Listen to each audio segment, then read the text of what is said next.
Viewer discretion advised. Refrain from watching if you're short-tempered or get offended or annoyed easily, or if you're under the age of 18. Also, don't watch if you're touchy on the following subjects, such as mental health, suicide, firearms, veterans, dark humor, swearing, violence, war, small parts of political and world events. The host, co-hosts, and guests are not professionals, so anything mental or physical health related topics mentioned on Asylum Arms, take with a grain of salt and contact your doctor or therapist for advice or questions on those subjects. Welcome back to another episode of Asylum Arms. We are on I did not change any kind of title. Hawkeye, could you real quick change the title while you're there in chat? But before when Hawkeye does that, Asylum Arms is also sponsored by Audible. For Audible, you can download titles anywhere, everywhere. You can listen offline. The app is completely free and can be installed on all smartphone tablets devices. If you can listen across devices without losing your spot as well. And if you can't decide what you would like to listen to, you can keep your credits up to 1 year, and you can use them to binge watch a whole series if you would like. And the credits, you get, I believe, 2 credits every subscription. Every time you renew your subscription with Audible. And then you can eventually in the Twitch chat, and if you're listening offline in the link tree, which is in the description, you will see the Audible sponsorship link, which from there you can get 30-day free trial. It supports the podcast, and you get free audiobooks. So it's a win-win situation. How was your guys' day today? Doing well, man. How about yourself? I'm doing well as well. Tired, but well. My sinuses have decided to start kicking my butt like they owe me, like I owe them money. A few weeks early. Oh. So, yeah, this couple weeks is going to be kind of fun for me until it settles out.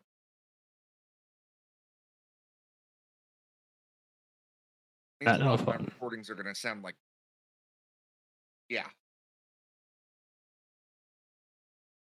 That no fun. All right. So RJ, fill us in on what you've been up to since the last time you've been on the podcast back in, was it? I don't remember when you were on last. It was a while ago. It's been a while. I was on terminal leave, I think. I hadn't actually retired. Oh yeah, you weren't retired yet. Yeah, you were just getting on terminal leave.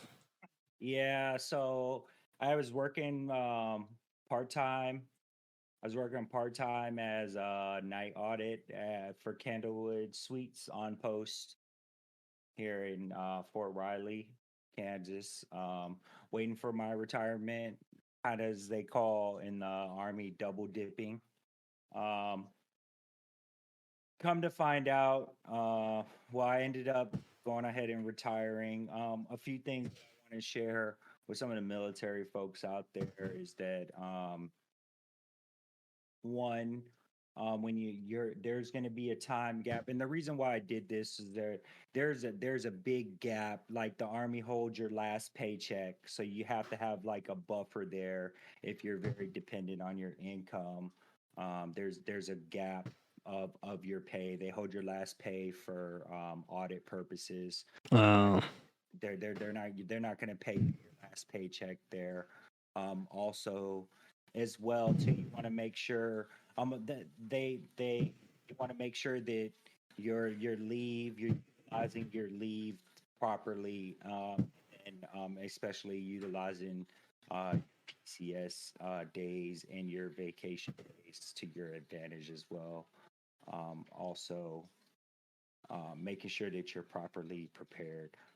As far as your VA goes, when you're getting out, make sure that you also take that in consideration. For me, it took. So when I got my VA letter, it took. So I was really happy when I got my letter. However,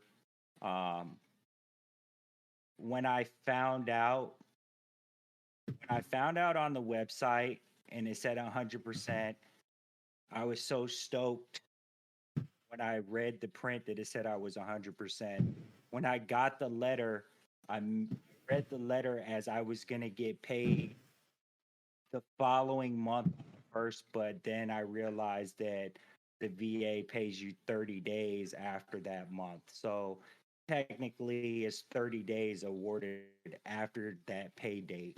So I got paid. So you get paid 30 days after your effective date of your awarded VA. So yes, I got 100%, and but it's 30 days after your award date, and that's only I'm not medically retired. I'm just full 100% for after 23 years of military. So those are some things that I wanted to share as far as fully retired Army getting out, because one thing that one thing that I shared on the last time that I was in was people who get out of the military 10 years ago, they try so hard to share information with people who are getting out the military now, and shit changes, man. Like, you can't help people now because it changes, man. You want to help and you want to try and give advice to people, but stuff changes, man. The best thing for you to do is find somebody who's retiring with you, and you guys try and go through the process together. And that's what I did. I found another E7 and a first sergeant, and we just like had each other back, man, and just like learned from each other and covered each other. Hey, did you go to TRICARE? Are you going to do TRICARE Prime? Did you go to transportation? How long do you have to do this? Like, you know what I'm saying? We, right before we retired, we found out that your last PCS now, like, still haven't moved yet. We have 3 years now for our last movement to move anywhere in the lower United States, in the lower 48s, to move our shit wherever we want to. Where back in the day, you only have 1 year. So now we have 3 years before we decide to move anywhere we need to move. So those are a few things that I just wanted to share. Um, Mhm. but life is okay, man. I don't work at the hotel anymore because all of that extra income that I had there to kind of cover down with that little money gap, it causes us to go over the next money threshold. Ooh. And by the way, too, um, survivor benefits, man. We did not elect to do survivor benefits because after doing further research, I think survivor benefits actually is good for maybe uh, in my opinion, somebody who's married with a spouse who doesn't work. You know what I mean? Like my wife, she has a good job. I have a good job, and we elected to just pay for insurance on health insurance on our own. We thought that was beneficial, and we could get more for our money outside of paying $185 just that my wife could get $1,500 a month in that aspect, when she would get more money uh, paying health insurance. Because I mean, I'm 42 right now. Yeah. 60, 60, at 65, I'm paying $165 a month until I'm 65, and then it don't matter anymore. So it's kind of not really worth it. Granted that I knock on wood that I survive until I'm 65, which I'm pretty healthy for my age. Yeah, we don't need you to croak on us, man. Yeah. Definitely knock on wood on that one. Well, I don't work anymore. I stay at home and I just take the kids to school. So. Mm. I did have a question for you, if you're willing to answer it with the current thing. How is the current Twitch situation with you, especially with the whole gambling thing rules being added into the TOS shit? So I kind of took a break and just kind of let everything calm down and weather this storm. And I actually went did some research on it, and I checked with some of the people on the site that I actually do the slots on, and I checked with them. I'm not affiliated with the site, but I don't represent the site that I play the slots on, nor does the slots that I play on show anywhere on the site that I'm playing on? Does it show their name on it anywhere? So you can't Okay. tell what site that I'm playing on while I'm playing on it. Because I know that was a whole fucking thing. It was, but like I said, you can't tell what site I'm playing on. Now the people who come into my stream that are regulars, they know what site I'm playing on. But if you were just a random person coming in there, you wouldn't know what site I'm playing on. So I have no site representation or anything. All right, cool. I'm glad you're not being affected by that one then. Yeah. Okay, you said you had a few questions for RJ because you weren't on his last episode. I wasn't honest. No, I said Hawkeye wasn't on his last episode. Oh, I thought you said he wasn't honest. Oh, no, no, I'm sorry. Just like that. You said he No, wasn't honest. no. I was like, what? No, my voice likes to make up words apparently. Okay, so honestly, since I edit for this podcast anyhow, I was able to hear a little bit of the previous one. All right. So, you know, now that we kind of caught up, what'd you think of the Super Bowl? I didn't watch the very end, so I don't know about the controversial play. I think that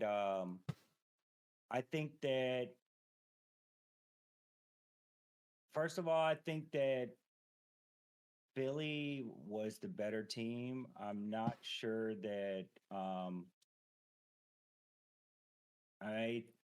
not sure that Mahomes. I think that Mahomes was injured going into halftime. By the look on his face and that tackle that he got by the replay, he was in a lot of pain. And just from being in the military and the ankle injuries that I've sustained, that's not something that after a half hour and doing all the PT that I've done is something that goes away. He got a shot or some shit at halftime because when I was watching the third quarter, he was still running around like he was like in no fucking pain at all. So he got a shot or some shit to help him get. You got some sort of cortisone or something. Yeah, and that should be fucking. Are steroid? I'm about to say, is that kind of steroid even legal in the NFL? That's not none of my business, but that nobody talked about that shit, man. Nobody talked about that. But onward, you know what I'm saying? That's what my feelings are about the Super Bowl. They won. You know what I mean? That's how I feel about the game. You know what I mean? They won. I feel like Philly defense wasn't where it should have been, considering their stats all season.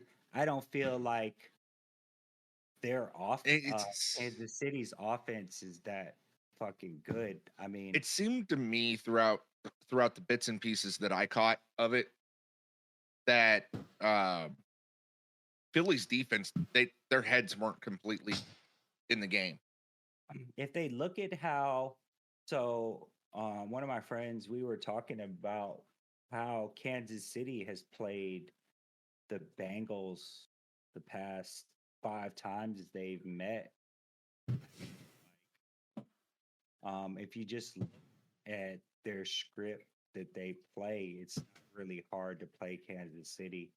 I'm not sure what it was, but like I said, you never know what's going on. We don't know, as being so far down the hole, if the NFL is scripted. You know what I mean? We don't know what's going on with the NFL. We know it's entertainment, right? But we don't know what's going on behind the scenes. So my opinion, which gives is absolutely nothing to nobody but my opinion, is that that Mahomes got a shot at halftime to make the pain go away so he could perform better than the average injured player, which is illegal, right? In my opinion, you're not supposed to get anything to help you perform better than the average person, and that's my argument. And that's all I have to say about it. Real quick in chat here. Somebody said something in chat.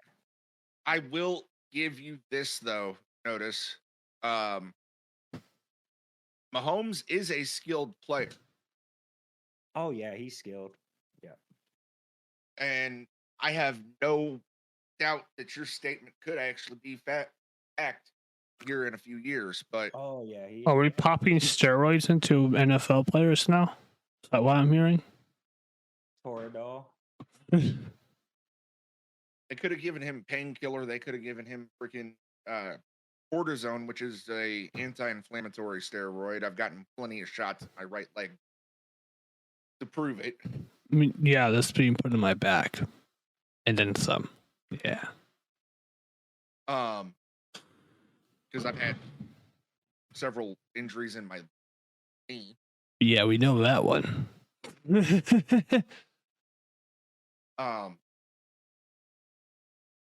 They should honestly, they should have had Mahomes sit out for longer than just halftime. Yeah, just to make it look more believable. Because I ankle mean, injuries I suck. mean, I mean, come on now. Like, let's be honest. What about this hit this dude got, and the NFL fined this guy on his hit on Pacheco? I mean, they fined this guy. This guy acted like he was hurt, and then he comes back in the next play and runs 15 yards down the left side. I mean, come on, y'all. Like, that was kind of crazy. But this year, I really didn't watch the Super Bowl for the football too much. Didn't I watch was watching a football this little bit year. about the ads. Didn't watch football this year. Only because it helps to understand, but because because of my school work, and there is, what'd we say? Notice, I think you said there was like maybe 5 ads I would have paid $7 million for. Yeah. Super Bowl has a lot of expensive ass ads. Well, that's the biggest primetime event of I mean, yeah, the beginning of the year. for the US at least. But yeah. You think so? It's one of the biggest primetime events in the US at the beginning of the year. Fucking A, you can be the Super Bowl charges upwards from like 5 million to even get an ad on their fucking thing. Price goes up every year. Super Bowl is expensive, man, if you want to get an ad out there. I've heard this name before, and it kind of struck me as curiosity. So, Pat McAfee. What do you think of his show? I don't really watch it. I was hoping that maybe one day I could win one of his $500 giveaways. That's it. So RJ, since you've retired last, because now you're retired, and last time you were on when you were in the middle of retiring, now that you've retired and settled, kind of, would you want to change anything that you gave on your advice on last episode versus this episode? Now that you are through the retirement process and stuff, for people wanting to join the military or people that are in the military.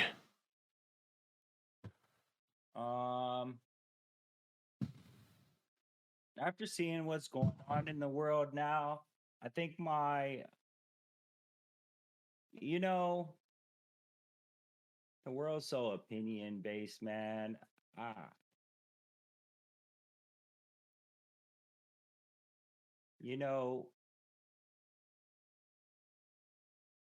think that there's always somebody that's going to replace you, man. I think, to be honest with you, and once again, this is just my opinion. I think that the world is the way that it is because we've always wanted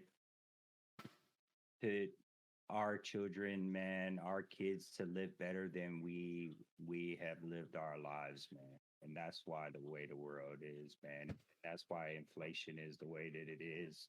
Like me, I live bad, man, and I've always told myself that my kids are gonna live better than Then I had it. My kids, man, they get everything. I didn't have it all. And then when I get my friends, man, they give their kids everything. The people who I were in that I served with, they give their kids everything because they didn't have anything. I don't think out of everybody that I served with didn't say that they were gonna make it hard for their kids because they had it hard, bro. You know what I mean? Mm. It's and that's that I realized here last in the last couple months, man. I'm not gonna not give kids what they want, bro. You know what I mean? Like what is you know? And I think the best thing to do, man, is try to enjoy life because you never know when it's your time to go, man. You know, and if your kid wants to join the military, if that's what they want to do, you just gotta support them, man.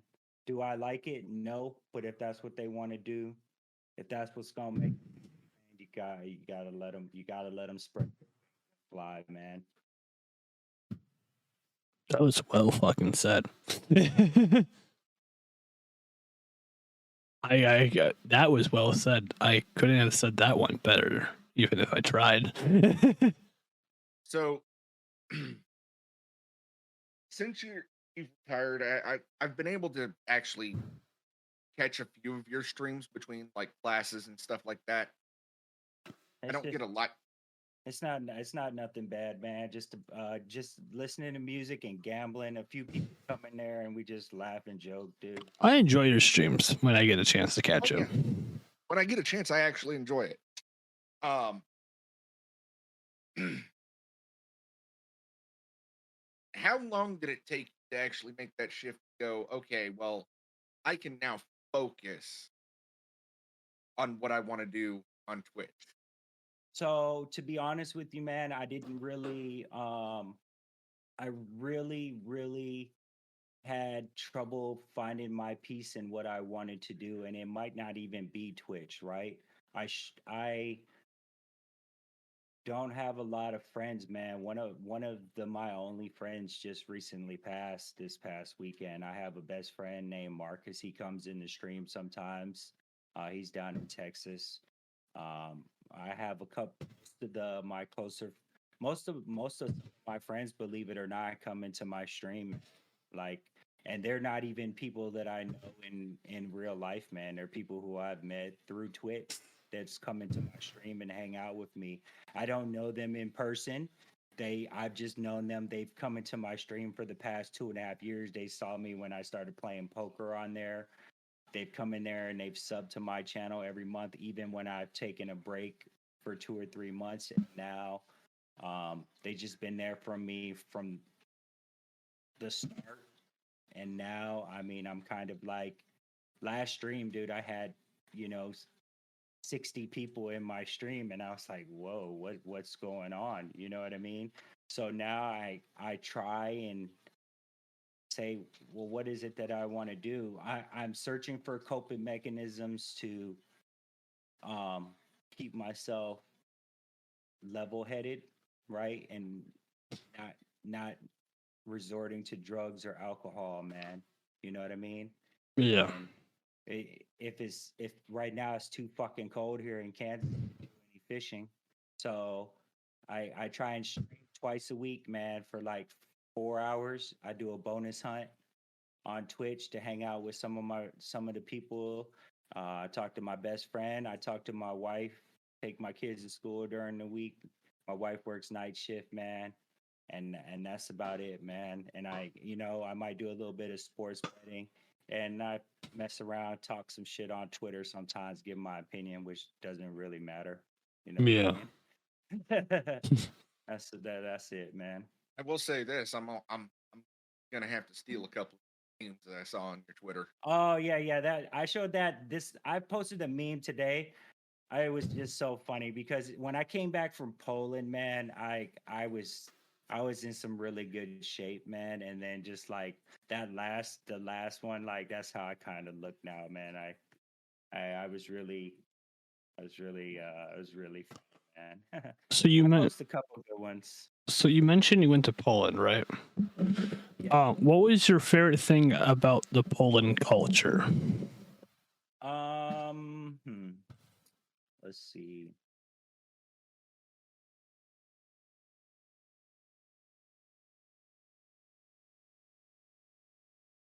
There wasn't.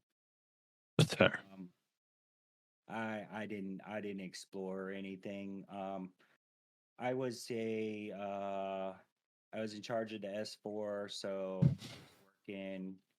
I was uh I was at Drosko Pomorski. I was in charge of the barracks and barracks maintenance and uh the the MWR of the soldiers.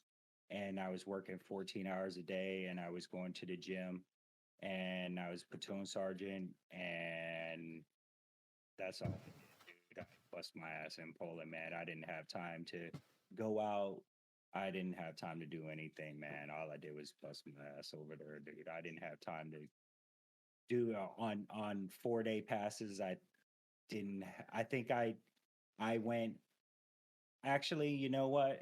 Yes, Sergeant Major took me to a golf course, man, and uh I had some cheap. I had a cheap meal that was actually really good. Steak, steak. Um, it was a good meal. I will say that it was some good. It was good food where I went, and golf course was really nice. Mm-hmm. Sucks you weren't able to explore it much, but Yeah, when you get to that, when you get when you're that rank and you go to places like that, you really don't want to get caught up in a situation that would affect your career, and that's true. or your you don't want to throw your career away in situations, man. So you really got to make smart decisions. You don't want to throw your career away. You And that's one thing I had promised my wife before I even went to Poland. Like, I'm not doing nothing stupid to jeopardize everything that I've worked for my whole life. That's true. Because when you're that high of a rank, you kind of just put like a giant neon sign in your back, essentially. With Oh, don't worry. that whole thing. I got a lot of grief for it. Like, people had asked me to go out a lot, all the time, and I just said no. I'm good. You know. Hmm. And it also goes to show us like there's another factor in it. I don't know if it's the same for you, RJ, but it is kind of for me. Once you get older, kind of just don't want to go out. Yeah, I think I did enough of that probably up until about, I think 2010 is probably when I grew the fuck up, Hmm. basically. What was out of all your deployments? Which one was your favorite one? Because I know you did more than just Poland. Oh man, you you wouldn't believe me if I told you, man. But I also know there's some deployments that you said on the last podcast that weren't the greatest. I Try me. I man. So my worst deployment probably was my 2011 deployment where we were on the blackout base. But my best deployment, I mean, my first deployment was probably my best deployment. That sounds pretty bad, but it's because it was my first experience, right? And I mean, that was with my best friend who died, but that's not really because of him. It was just because um it was my first experience, Didn't man. you guys get bombed night one in your first deployment? Or was it? Yes, that was the night one bombing at Assassin's Gate. Yeah. Where yeah, but it was more than that. Like, me, Hmm. and Yeah.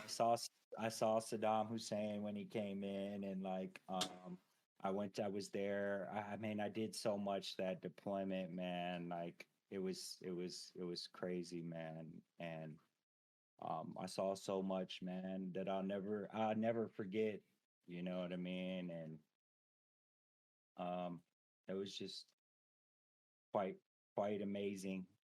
The sky was so beautiful too, man. I could go to the top of the hospital where I was at nighttime, man. And just look up at the sky. It was beautiful. And then it would all just diminish with like, you know, whether or not something was going off in the background or a Chinook or something coming in or, you know, For viewers at home that don't know what a Chinook is, could you explain that?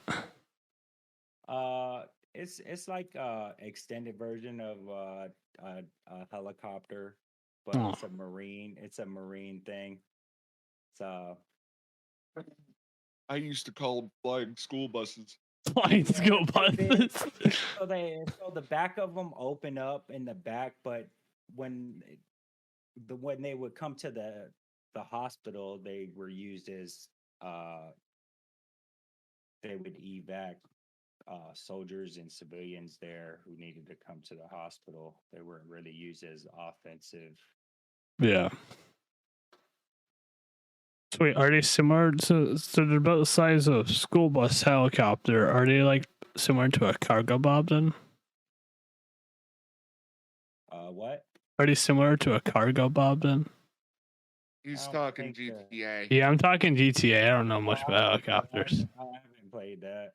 I'm just gonna assume they're the exact same thing, because you basically said what a cargo bob was.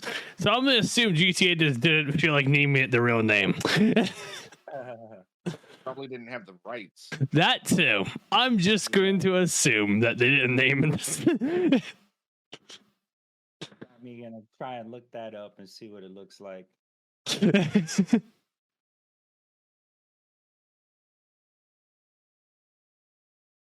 Yeah, I never served, so I don't know much about that shit.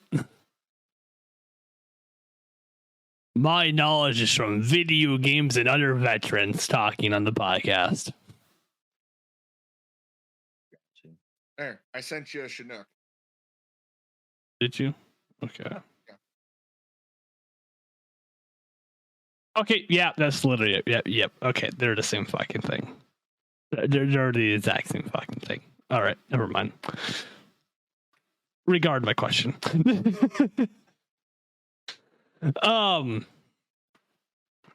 Yeah. I forget. So do you have any favorite stories that you didn't mention on the last episode that you would like to share?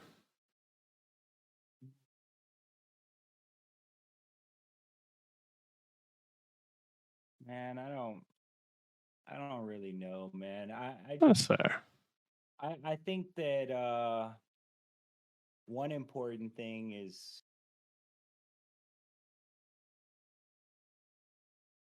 the pain the pain of there's two things, man. Reach out to people you haven't talked to in a while that actually meant something to you, man. Return phone calls to people, right? Because you never know what they want. Yeah. I was pretty fortunate that I returned a phone call, from you know this person, my buddy, even though I was asleep. I mean, the conversation kind of went like this,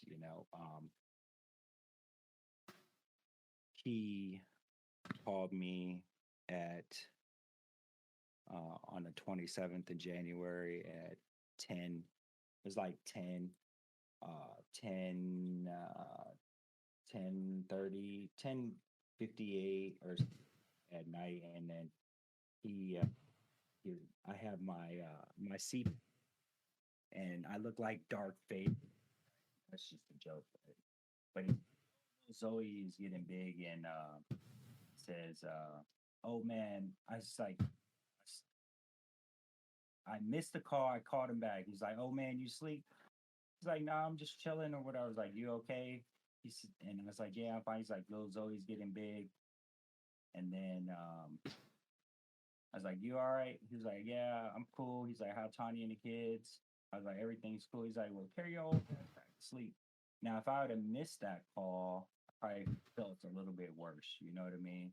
So I guess being able to know how to deal. So when you're deployed, somebody in you. So I had deal with grief, right? It's close to you, right? I've never experienced.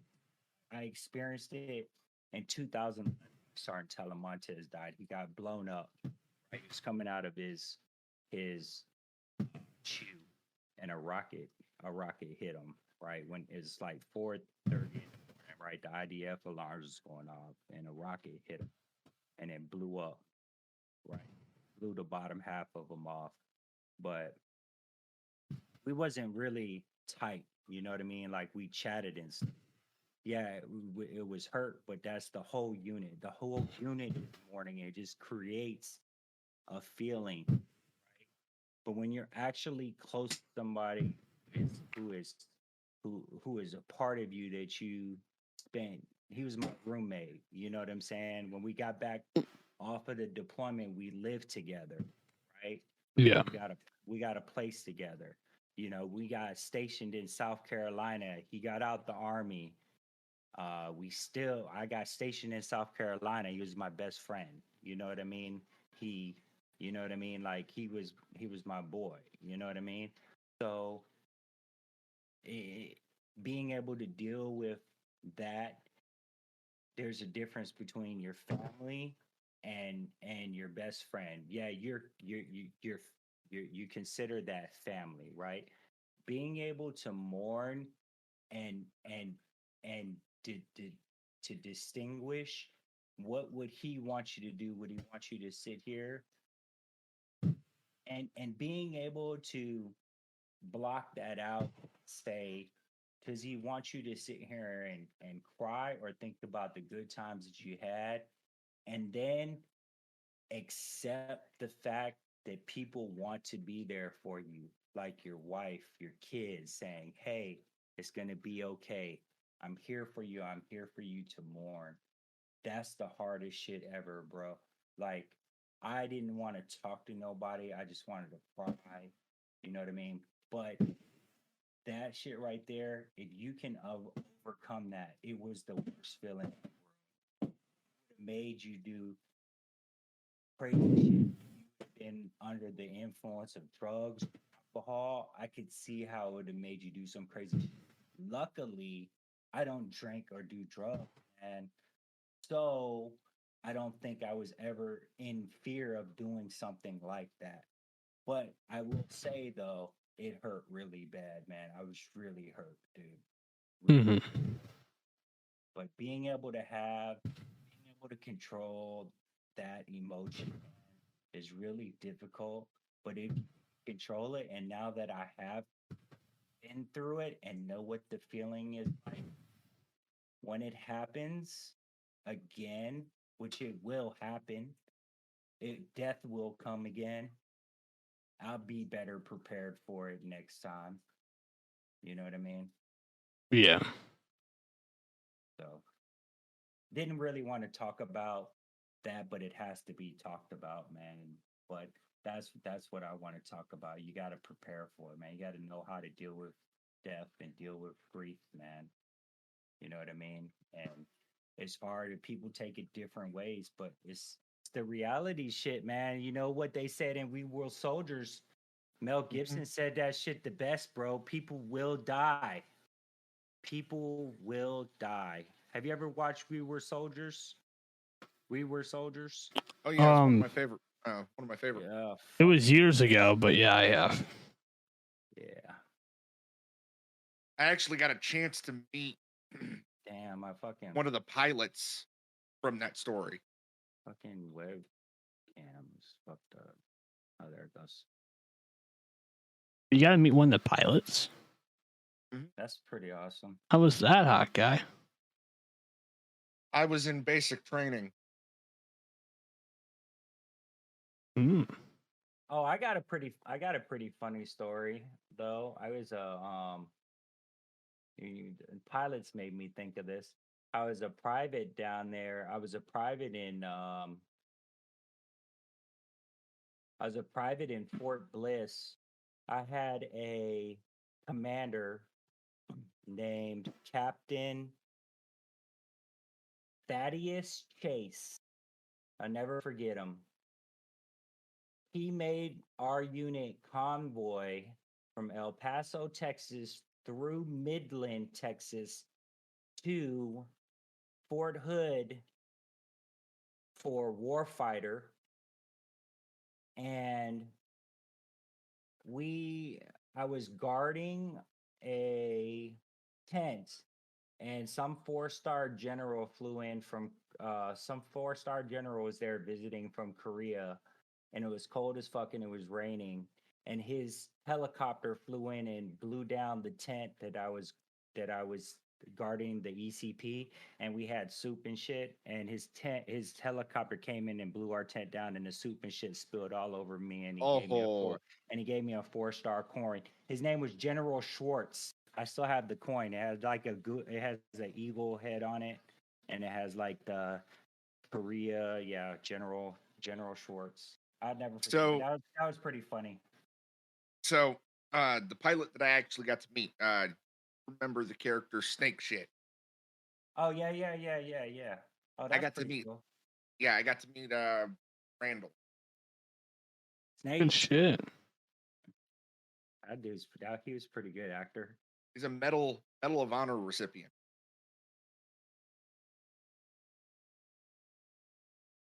Yeah, some good shit, hot guy. Came and spoke at my basic training class. Was there anything that you learned from that speech that he gave? Me? Yeah, Keep working. always good. Good work ethic's always good. Ultimately, how I feel is that, especially in most careers, if you have a good work ethic, you're pretty set. If you don't have a good work ethic, you might want to get that. Well, that's just my opinion on that end.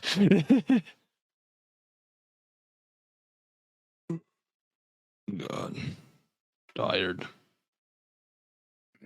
So RJ, do you play any video games at all? Because I know your streams are mainly based off of gambling, but Yeah, I tried to be a Call of Duty / Warzone streamer, man. I just don't have a lot of. So I just don't. I'm not a competitive player, man. I just want to play a couple games with the boys, and right now I have one or two people that I want to play video games with, man. And that's what I'm just gonna stick to doing, bro. Like I tried like being part of a few different regiments, and I don't get along with a lot of people, man. I'm too chill.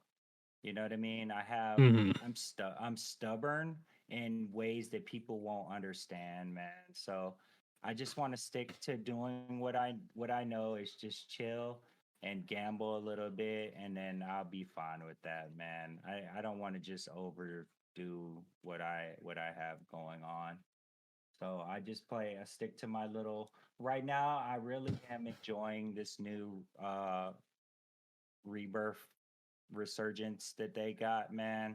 So that's I'm gonna stick to playing that in my off time and streaming. Try and stream once or twice a week, man, and the rest of the time spending time with my kids and my family, man. family's always a good thing to have. Oh yeah. What's your favorite kind of gambling? Because I know you do poker, you do slots. I stopped playing poker, man. Oh, you stopped poker. Yeah, I stopped it. What happened there? I don't think I have the time that I need to want to commit to becoming good poker. Hmm. Becoming a good poker player requires a lot of studying and commitment to become good. That's true. Calculating, and I mean, I do suffer from, PTSD, and I've had a brain injury. So when it comes to something like that, it takes a lot of thinking. It can put a lot of pressure on the brain, man. So I just thought that it's the right thing to do to let that go. With slots, man, you just press a button, dude. You know what I mean? Hmm.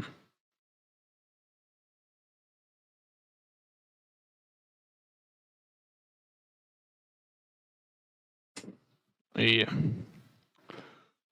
Hot guy, you've been quiet. Sorry, I was looking at something. You're all good.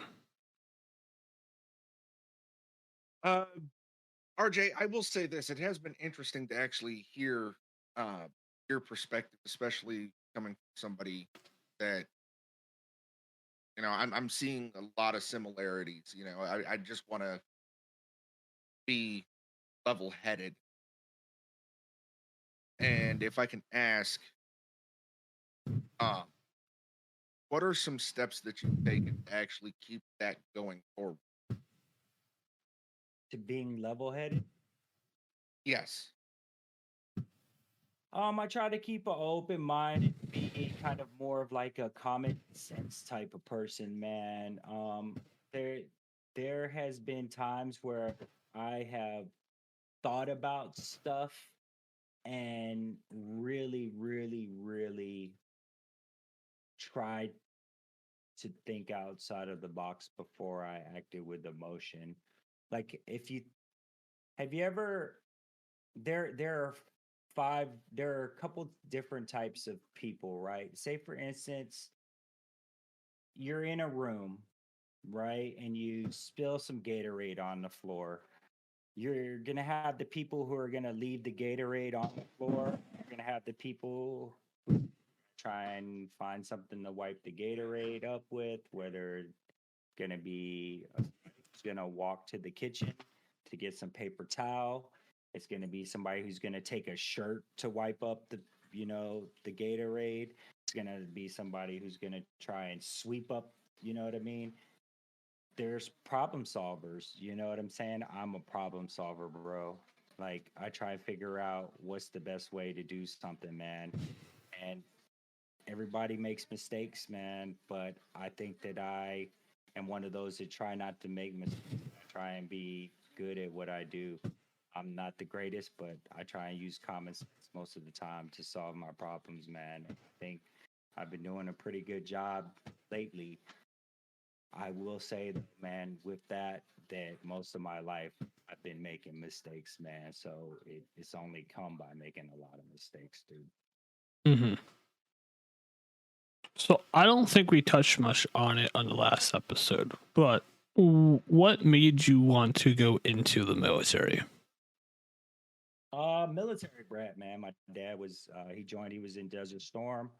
I was in a lot of trouble young. My recruiter got me out of I had 19 pending charges, and they were all petty stuff.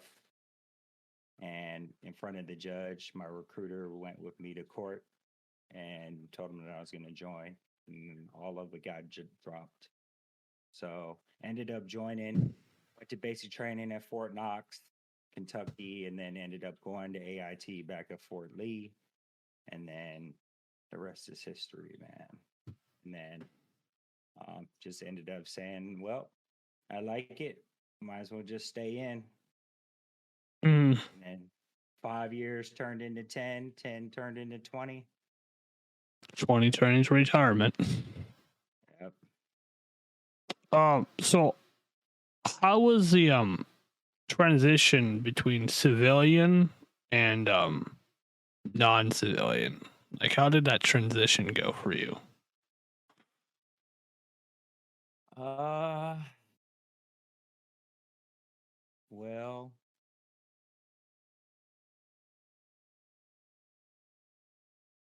it was pretty. I don't know, man. I think I had it. It was pretty. That's pretty bad when I was a teenager, but the army didn't help me out because man, when I got to El Paso, Fort Bliss, my first duty station.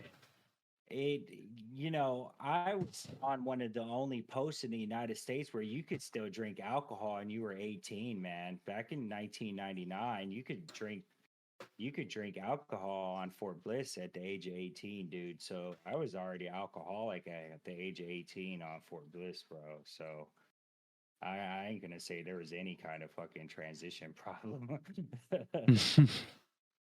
Fair. And I could go to Mexico for 25 cents during that time and drink Coronas all night for $5. Did you say 25 cents? Yeah, it was only 25 cents to cross the border. Jeez, that is surprisingly cheap. Yeah. Tequila Derby was the name of it. And then we would go to Copacabanas afterwards. As Jesus. down there in good old Juarez.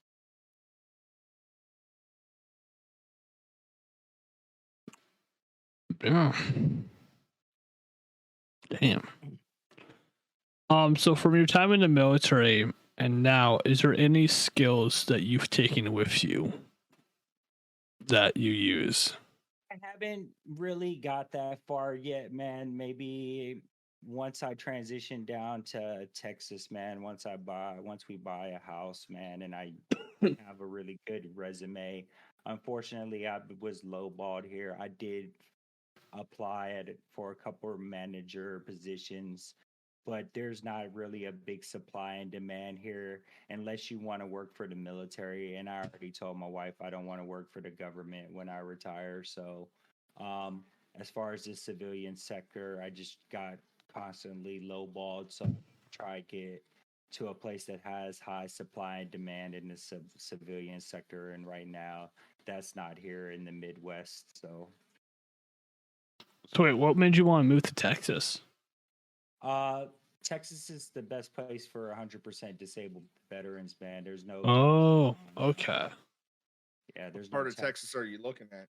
Right now we're going down towards San Antonio, or we might even go back over to El Paso, man, because you can get a brand new house out there on the west side for like 300. I'm talking about a big, That's not bad.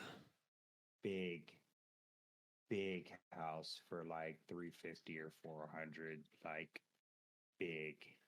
That's not bad at all, because I live in Minnesota and I live in a decent sized house, but our house is like 600 grand.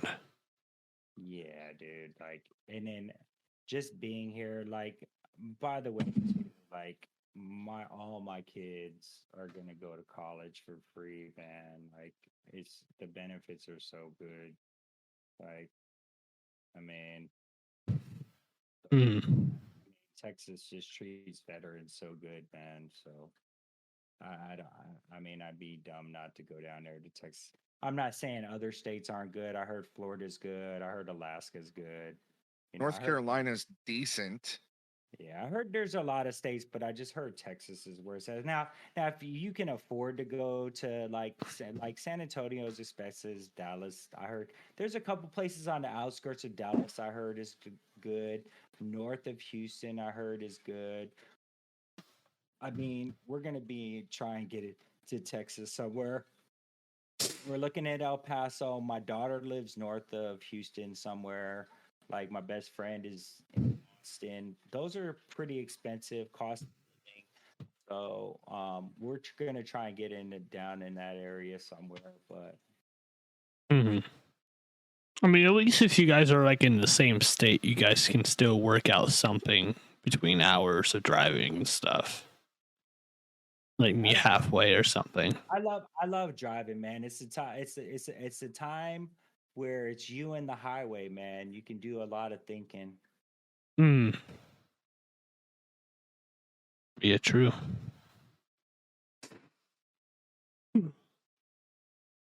So, what do you think of Warfare 2 then versus the old Modern Warfare?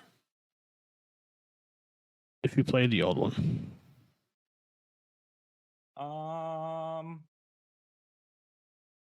So I don't really have good hand-eye coordination, man. I'm a super bot, bro.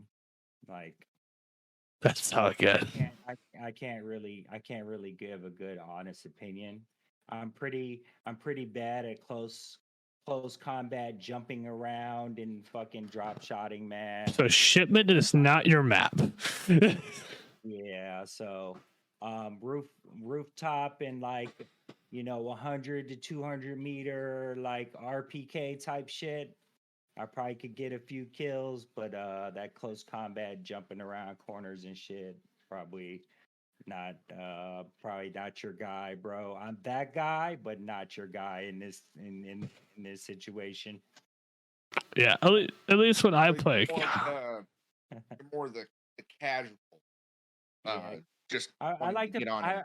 I like to play for fun, man. If I'm on and I'm I getting feel that. my ass taken, they're fucking me up, bro. I'm gonna cut the game off because I'm not enjoying it. You know what I mean? Yeah. Yeah, my COD mindset's different than most. When I die a lot, it makes me want to play more because I'm a stubborn little shit with games. You can even ask Hawkeye. Got you. Stubborn shit. There's been times where I've had to tell him, I'm leaving. Don't message me. Some stubborn shit when it comes to video games. At times.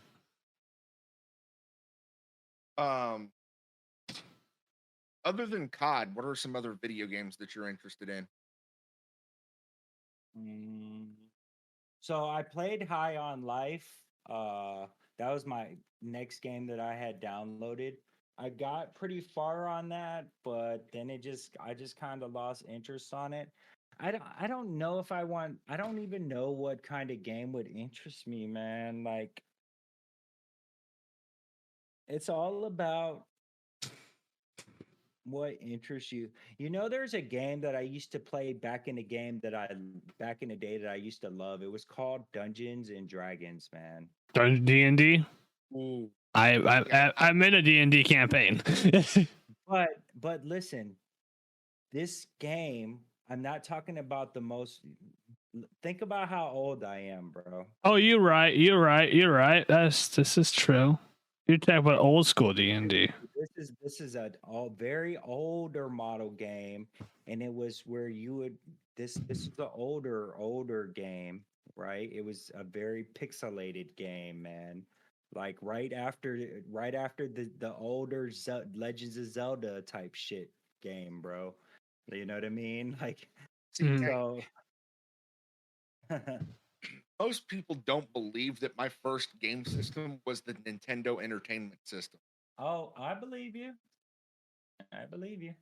Where you had to sometimes you had to blow on the end of it, and then sometimes you had to put something in there to make the game push the game down. You got real CPR training, depending on how frantically you were wanting to play your game. I had to do that a few times with my PS1 and PS2. There's this fucking cartridges would just get dusted to all hell.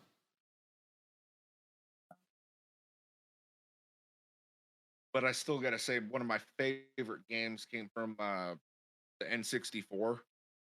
What game? GoldenEye. That's right, you do love GoldenEye. What do you think about the GoldenEye remake? I'm not a big fan. Yeah. I'm not a big fan on how they rolled it out. Mm-hmm. So online multiplayer is a Switch exclusive. Is it now? I did not know that. I can set up my computer and I can have 4 different controllers hooked up to my computer and play local. But yeah.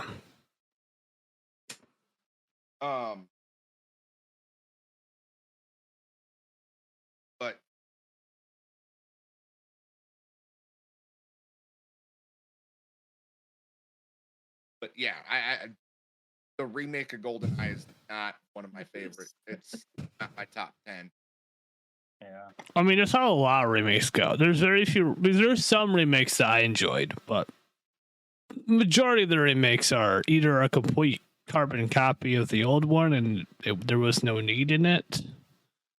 Because in all reality, the only purpose of most of the remakes are, well, I guess remastered, I should say. Majority of the remasters is just where they can upgrade to newer consoles. But then there's some that they change the storyline of the game, and it's just like, why? Why did you need to touch that there? This is why.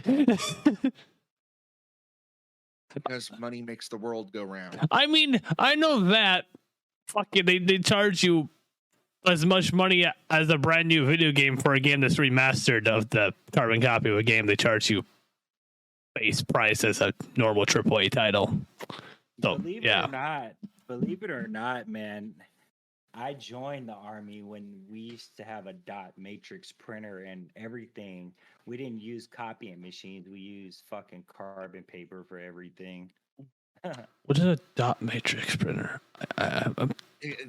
Look, This is before my time.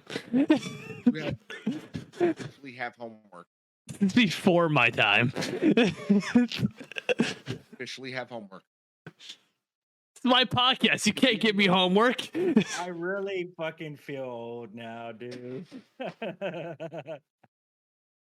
Feel old but look young. A dot matrix printer it precedes the copying machine. Mm, You remember those papers where you peel the freaking yeah, edges off? yeah. And I know those. I do know those ones. Yeah. At least I'm thinking that's my brain gets jumbled at times. Yeah. Thankfully, we have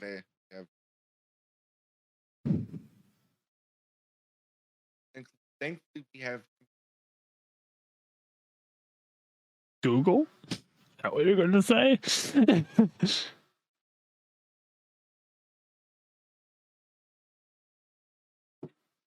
I Well, was yeah. right. You are right. Basically, the way I know how to describe it is off of the actual paper itself.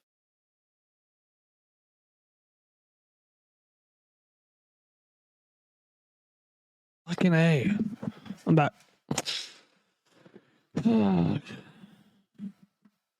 So, RJ, while we have some time, if you have some questions for either of us, Say what, sir?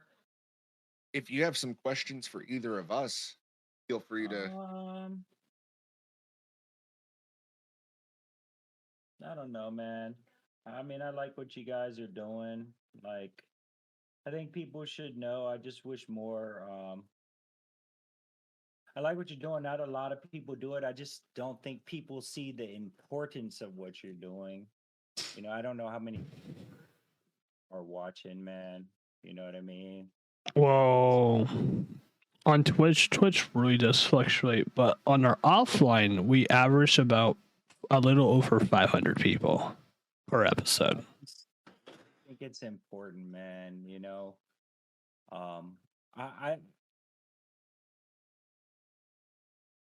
I just hope that whoever watches it, man, they learn something. Not even learn, man, just become knowledgeable. You try and learn something or become knowledgeable. That's the important thing. Whether it's good or bad, you know, throughout my career, man, good and bad leaders, you never want to, you know, they look at role models, bro, and you sit up and it's like, who do I want to be like? You should never want to be like nobody, man.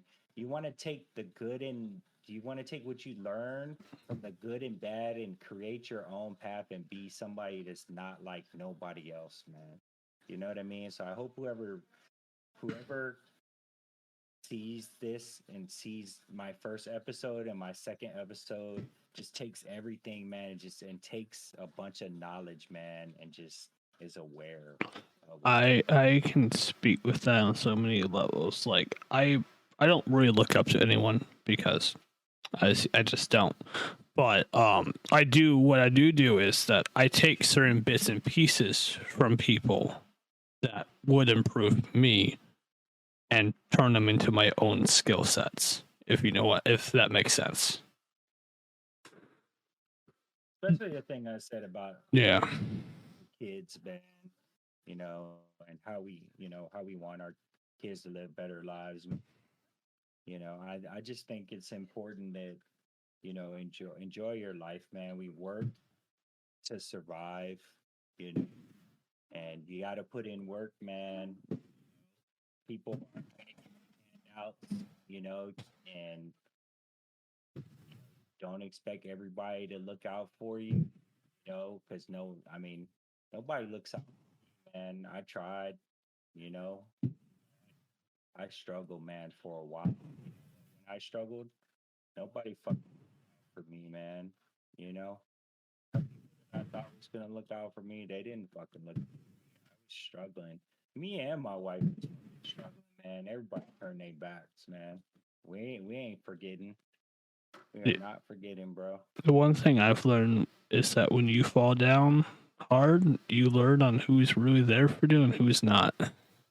Oh, yeah. That's why the circle is small, my friend. That is why the circle is small. Mm-hmm. But trust me, my circle has shrunk a lot over the years.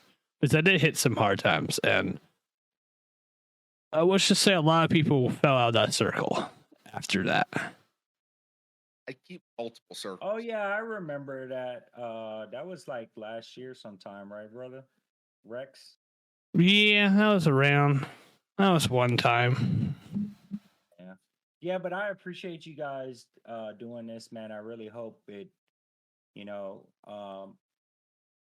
it blows up a lot bigger, man. And if you guys wouldn't mind coming back here like maybe the end of the year, next year, once I get settled down in Texas, man, just to follow up on how my move was and maybe the VA process went for my first time buying a home, pros and cons of it. You know what I mean? Just to kind of share that because that would benefit people who even did a little bit of time. You know what I mean? The first VA, first time home buyer.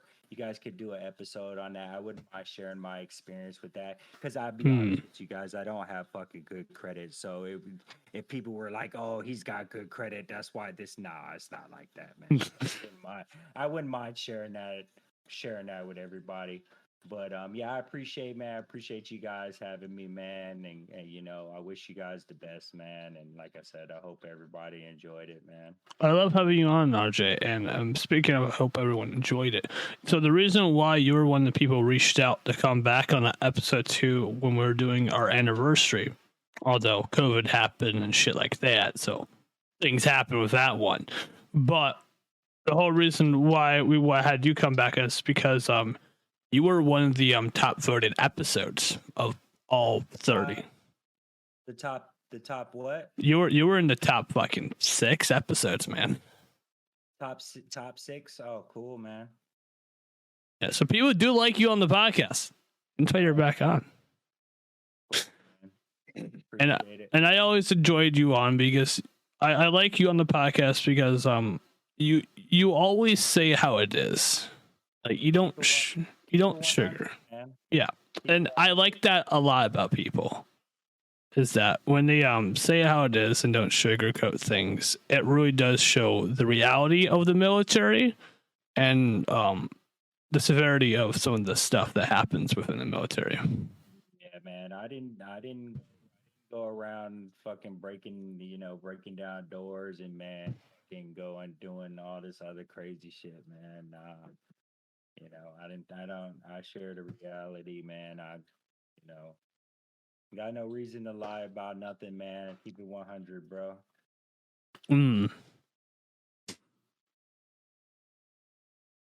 Which that's always a good thing to do. Because personally, I feel like if people did that, the world would be a lot better of a place. But that's just my opinion. Thanks a lot, guys. No problem. How much time we got? Okay. Literally have like 20 minutes. So Oh, we still got 20 minutes? Yeah, you got Yeah, any more? I was- Is around the time to where you can ask us questions? Do you have any? Oh, no, not really. But I don't know if you guys, I do have, I was talking to my buddy. I didn't even know if you would have told me that we had a time limit on this thing, I would have shared. I was talking to my buddy about this the other day. Actually, it was a guy in stream. We were talking about. He asked me about what my race was, right? Mm. I'm Korean, part Korean, and the story about um what's on that behind the wall? Oh, that's a dragon. It's a dragon. Um, my whole he was asking me. So my dad was stationed in Korea when he met my mom. Apparently, it was a one night stand, right? I don't get offended, right? And he had to marry my. He tried to bring me back to the states, but in order for him to bring me back to the states, he had to marry my mom to bring me back, right? Mm. His plan, and he eventually told me this story, right? So his plan was to bring me back to the states and divorce my mom, and my mom would go live with her sister up in New York. So that's what he did. All right. So when he got stationed in Virginia, he divorced my mom. My mom went up, lived with her sister. Okay. So years and years go by, whatever the case may be. I talked to my mom a couple of times. My grandmother, I was close with my grandmother on my dad's side. So about 2006, I'm already in the military. I go visit my grandmother. No, 2000, excuse me. In 2006, I go visit my grandmother. After I come back off of deployment, my grandmother gives me a family tree of my mom. Guess where I get guess where I get stationed at? I get stationed in Korea, right? I'm like, okay, cool. I'm gonna go try and meet. I'm gonna go try and find out about my history. I'm gonna go find out about where I come from, right? Get stationed in Korea. I get there.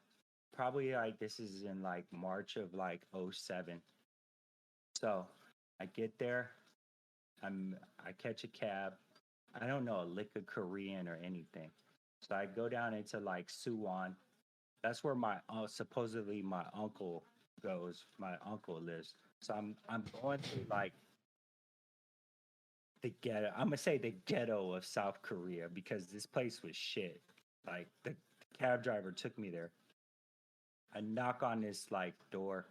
This little short answers the door and just looks at me, and I just like hold this paper up like this. Somebody did a family tree. I just hold this paper up like this. Do do do. And then I'm just pointing at it. And then I just like kind of like I don't know what to say because I can't speak no Korean. So I just like hold my arms out to hug this guy, right? Like, are you my uncle? Like, kind of like, are you like my dad? But just like, are you my uncle? And he fucking slams the door in my face, bro. I'm like, you know what I mean? And then I look at the cab driver and I'm like, what the fuck just happened? You know what I mean? He's like put fucking thumbs down or some shit. And I'm like, what the fuck just happened? So I'm like, what the fuck? So I go back to the damn cab. I'm like, well, fuck it. You know what I'm saying? So after I did a little bit of research, apparently back during that time, I guess this is before South Korea got like Americanized from like the Seoul Olympics and shit, right? Yeah. They disowned my mom Oh. because she married American. You know what I mean? So since that time, I've disowned my Korean heritage, bro. Like they disowned my mom, so I'm like, fuck South Korea, fuck my Korean heritage, bro. Since they disowned my mom, so I choose to just go by American. Like they really like disrespecting me like that. So how did you learn they disowned your bomb? Because the simple fact is, like, I actually had talked to my mom, and then I asked her about it, and she just doesn't. She says, I asked her about it because I tried to talk to her because I wanted my daughter. I wanted my daughter to meet some of the other family members, and she just doesn't. She doesn't want me to meet none of them. You know what I mean? Hmm. So I'm not sure that they even exist to her. You know what I mean? Yeah. So I don't because it's happened so long ago. I'm not even sure that you think at a time like this, the way the world is, it wouldn't even be important anymore. You But would think. I think it still is. I think it's still a thing. I really think it's still a thing. You know what I mean? Which is stupid. That is the thing. It's kind of shameful because here it is, fucking 20 something years later. I have a daughter, that's 13 years old. My mom, you know what I'm saying? I haven't seen my mom since probably fucking 1996, maybe. You know what I mean? Like, and it's just kind of pretty sad. I don't know how close everybody is with their mom. I have a stepmom that raised me from the age of 3 all the way up to 17. Mm. You know what I mean? And she was African American, but my mom and I grew up in a pretty bad neighborhood in Virginia, but I just think that that really kind of phased me in the aspects of trying to learn, about who I am and where I come from. That's why it confuses a lot of people when they talk to me and get to know me, especially my wife. So what heritage is your wife? My wife is German, black and white mixed together. So German mixed with Korean. Huh? So German mix with Korean then. Because you're Korean and no, I don't know. I'm saying. Don't worry about it. I'm being stupid. Don't worry about it. ADHD moment.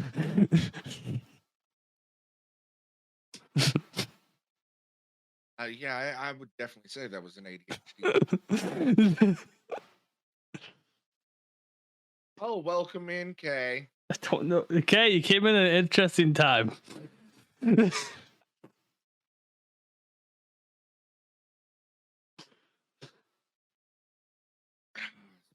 ADHD moment, I forgot to take. Right.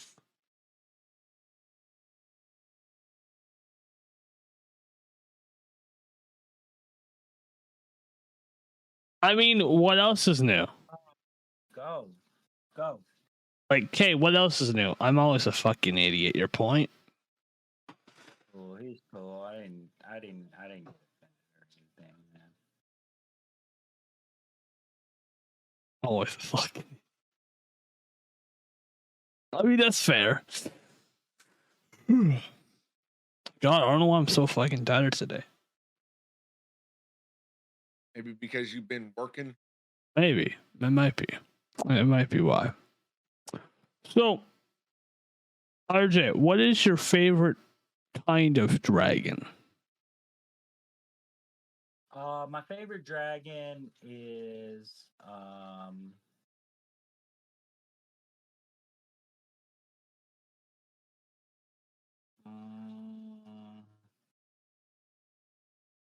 so Rex, you are super loud and RJ is really quiet. I have RJ maxed out. I can lower my volume, but I have RJ maxed out.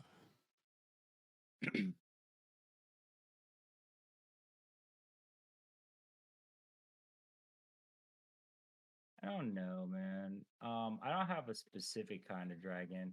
That's fair. Okay, is that better on my voice? I lowered my mixer volume. I can't raise RJ up any further, but I can lower mine.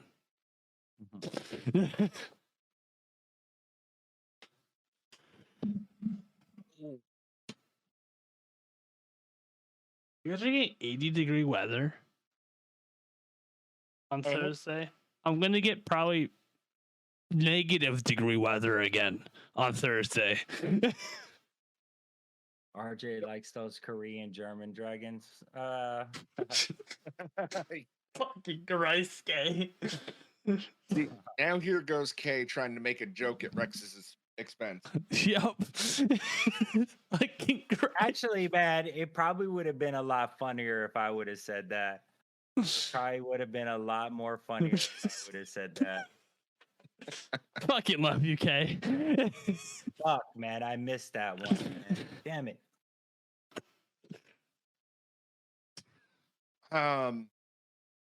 Fucking Christ. And we're getting ready to wrap things up over here. And if there's any other questions from Okay, you got any chat. questions? Is he just jumping in? You always got a thing or two to say. Rather it be good or bad.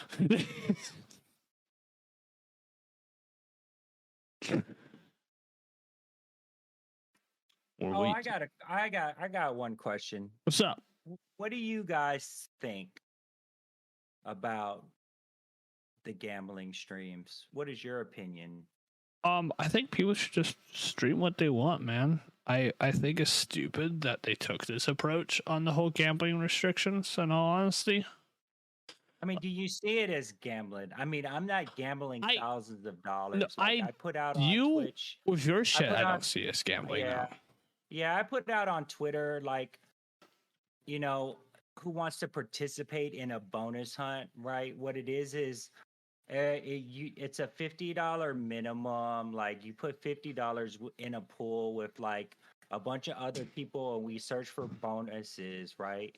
When the money runs out, we go back through and we open up all the bonuses that we search for, and then at the end we open up all the bonuses, and then the balance at the end we disperse it back out But based off of unfortunately, the definition of law for gambling is anything that you're spending money in to make more money. Essentially. Unfortunately, the law of gambling is very weird and interesting.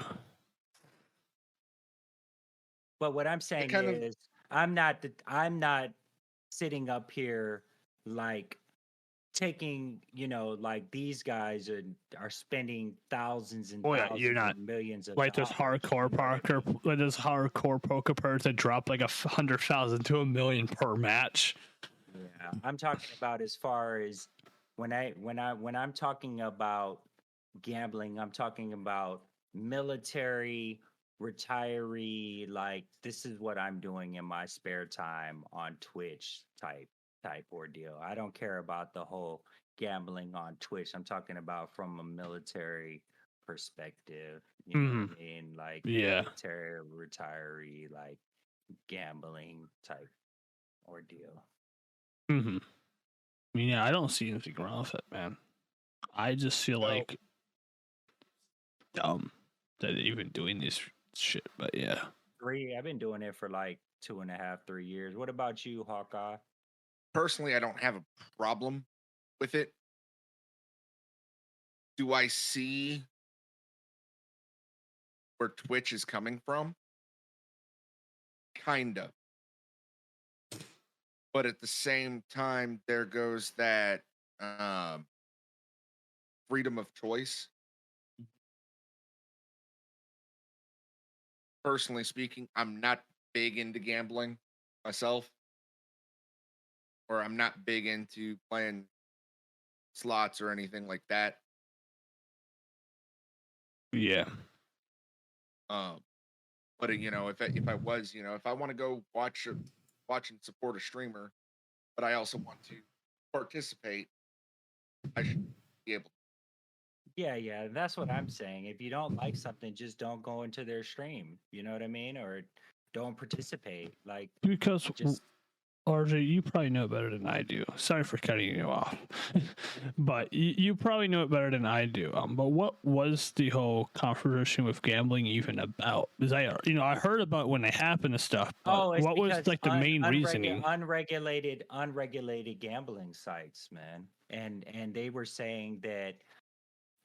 So they were saying, I've heard two things. They were saying unregulated gambling sites, but then they were saying that they my understanding is that a certain Twitch streamer was they were saying that a certain Twitch streamer was saying that my understanding was that it was making it was it was it was wrong. It was ripping people off or some shit. It was odd, and that's where I think they came in with the whole The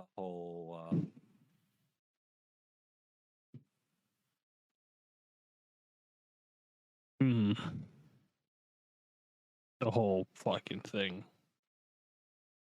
the whole unregulated gambling sites, man. That's what I think it boiled down to. That's why when I do mine, you can't tell where I'm at. Like a lot of those streams that are up, you can see up in the top left hand or right hand corner what's Okay, you don't.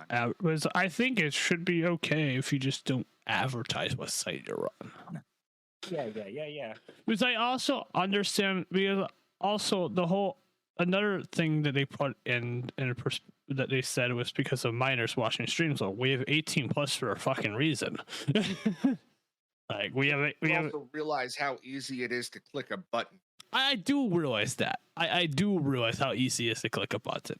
But at that point, it shouldn't be the streamer's fault.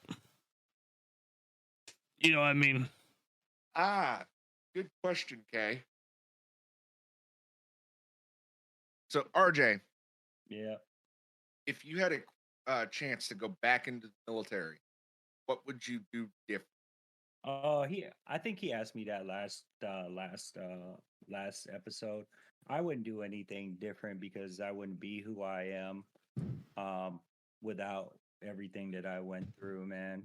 I think I asked that question last time. Yeah. You asked me that question last time. I would have just done everything the same. I made a lot of mistakes, man. So, I would have done it the same way. I would have had to.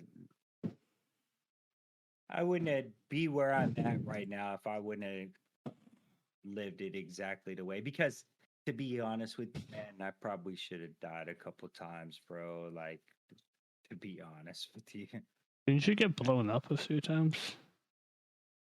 I was shot at and RPG'd a couple times, and not very good for the health. Yeah. But look at you now. You're pretty healthy for your age now, even despite all of that. I'm on a lot of medicine, and I will say that I am very fortunate, man. Very fortunate. All right. I am going to select who we're going to raid on to, which is going to be Mad Viking King, because why not? We haven't raided into MVK in a while. Thank you very much.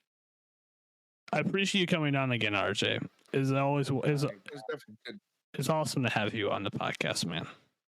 All right. God bless you guys. Have a great night. You as well, man. As well. Raid. We talked about your Dragon Go, and we did laugh about you, dumbass. You just need to get your fucking earring checked. Oh no, I didn't see his. I didn't see that one. I didn't see that one. I like Gimchi.